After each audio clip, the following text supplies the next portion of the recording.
आखिरी बात कहना चाहूंगा कि ऐसा नहीं होने जा रहा है कि जाति गणना नहीं होगा। मेरा अनुमान है, मैं डर रहा हूं कि जाति गणना होने वाली है। किस फॉर्मेट में करेंगे? कांग्रेस ने भी पहले किया था 2012-13 में, और जाति गणना के बाद डिलिमिटेशन का प्रॉब्लम सॉल्व कर दिया जाएगा। आरएसएस के लोग बड़ा 100 साल से काम कर रहे हैं, 100 साल मनाने जा रहे हैं। डिलिमिटेशन का प्रॉब्लम सॉल्व होगा तो 2029 में ही महिला आरक्षण लागू हो जाएगा। थोड़ा सा 1 मिनट के लिए तवज्जो चाहूंगा। वो कैसे होगा?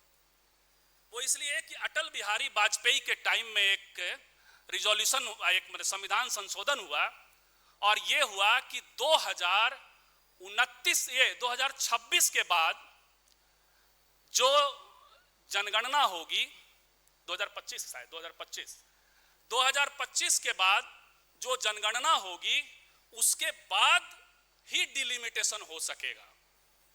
यानी मोदी सरकार ने 2021 में यदि जनगणना करा दिया होता तो अगला 2031 के जनगणना के बाद डिलिमिटेशन होता। लेकिन इन्होंने आपदा में अवसर, बोलते हैं ये लोग, आपदा में अवसर देखा, इसको खींच के 25-26 तक लेके आए हैं।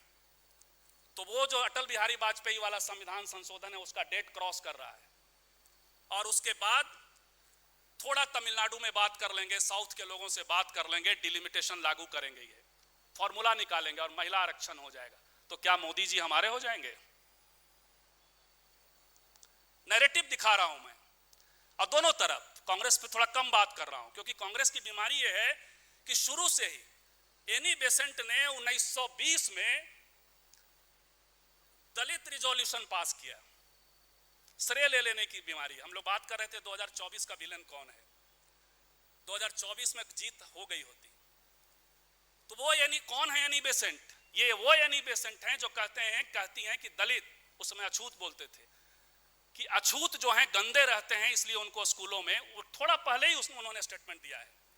तो ये उस वक्त के दलितों को या बाबा साहब को चिढ़ाना नहीं तो और क्या है। बाबा साहब ने इसको कोट किया है कि ये वो एनी बेसेंट हैं जो हमारे बारे में ये विचार रख रही हैं, और दलित प्रस्ताव भी वही पेश कर रही हैं।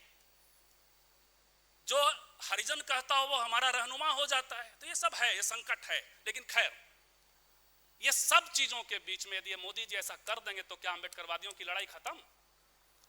महात्मा फुले की लड़ाई खत्म? हम जैसे स्त्रीवादी क्या क्लैपिंग करने लगेंगे? नहीं, लड़ाई इक्वालिटी हासिल करने तक है।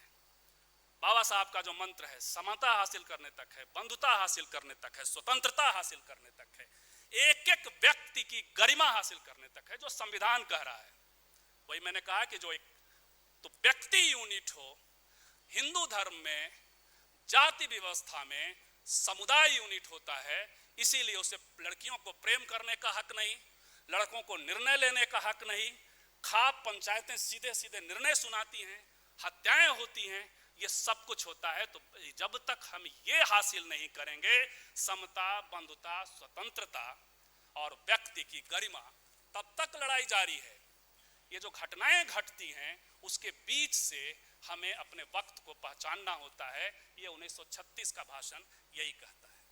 माफ करिएगा, थोड़ा ज्यादा समय लिया होगा, तो विषय भी इन्होंने कुछ ऐसा दे दिया था। तो बहुत बहुत धन्यवाद। मैं फिर से एक बार बाबा साहब को याद करूंगा, महात्मा फुले, पेरियार और पूरी इस परंपरा को। जय भीम, नमो बुद्धाय।